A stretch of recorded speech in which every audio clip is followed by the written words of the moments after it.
The summer is almost over, which means it's gonna get very cold very soon. And this means we have to prepare our garden for the lower temperatures and think about what we still want to grow in the garden before the year ends. This is the current state of our raised garden bed. We still have some tomatoes left over, but most of them have just died off. We also have been filling the garden bed with the manure from our animals, just to get the grounds ready for new crops. Now the first thing I'm going to be doing is taking out all these tomato plants because they're not growing anymore. Some of them were, but I'm just taking everything down and I'm placing it on top of the garden bed so I can dig them into the earth, giving back the nutrients to the ground. This is just something we do to ensure that our ground is filled with nutrients without having to replace any of the dirt. We are going to reuse these pots next year.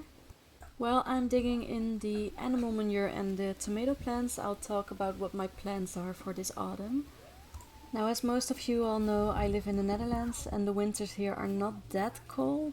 We do tend to have a few weeks of frost, but normally it's not that crazy. It is now September 1st, so I think I'll have another at least 2.5 months before the frost sets in. I have 6 types of veggies I still want to grow this year. These types include spinach, chard, crop lettuce, radishes, and I have 2 types of kale that I want to try out. These crops are fast growing, so I am guaranteed to harvest at least a little bit more this year, before it gets too cold. After I digged in all of our garden waste, I topped it off with a little bit of potting mix I had left over. I figured I wasn't going to use it anymore for the rest of this year, so next year I'll just buy new ones.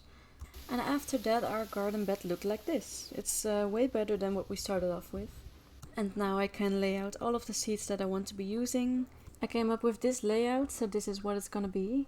I am using mulch, but mostly just to section out the garden bed so I know where what is going to go. I'm just making a line just so I know where the spinach stops and the radishes begin. This is me sowing the spinach. I'm just putting it all over and then I cover it with dirt. The same goes for the radishes and the chard. I just take a handful and I spread it around and then I go over it with my hand to cover it up with the dirt. The lettuce is the only crop I planted in rows. I did plant quite a lot, but it's easier to just remove seedlings than it is to plant more if you end up with less than you wanted. I made 2 rows of this. I also said I wanted 2 types of kale. The kale I'm using right now is one I've used before, so I kind of know how to grow it by now. The other type I'm not so sure about, so you're gonna see me doing something a little bit different there. But for this one I'm just digging 5 holes and I'm sowing them very close to each other. Again, I'm over sowing by a lot, but then it's just easier. That way I can keep the ones that I want and I just take out the ones that are too much. I am using mulch all around this type of kale just because I don't want any weeds to grow in between. And this is what that ended up looking like. Now, like I said, I had a type of kale that I haven't used before.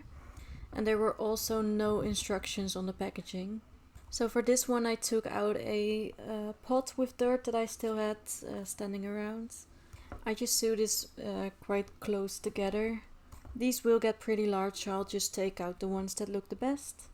And the rest I'm probably just gonna give away to my dad because he's also very into gardening. The reason why I'm sowing them in a pot and not straight into the garden bed is because the pot has a little bit more higher quality potting mix. I hope this will just increase the chance of more seedlings sprouting. After that I just mulch the rest just so I don't have to pull out any weeds, making this all a little bit less work for me. That is how I planted everything in the garden bed, and next I'm just watering everything down just so the mulch doesn't go flying everywhere. And that is the garden bed completed for this autumn. If you like videos like this, please leave a like and consider subscribing because it really helps me out a lot. Thank you for taking the time to click on my video and actually watch it, and I hope I see you next time. Goodbye!